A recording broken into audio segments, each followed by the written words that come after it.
Ага.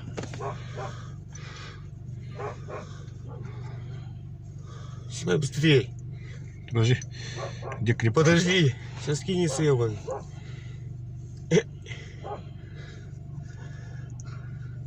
Да он, блядь, нихуя, честно.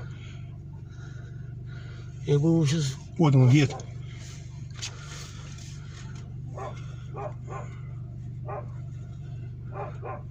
Уже барвики хая.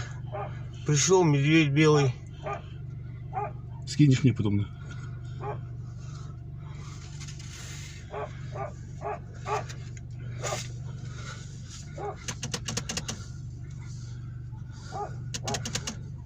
Сука, ты не отъезжай. Алло? Ага.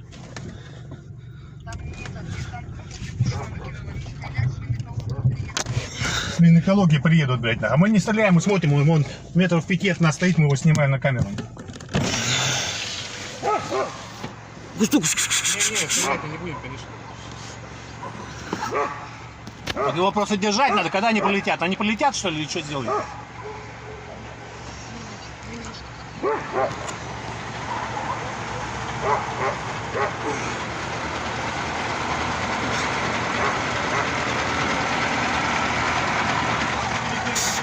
Это не нахуй!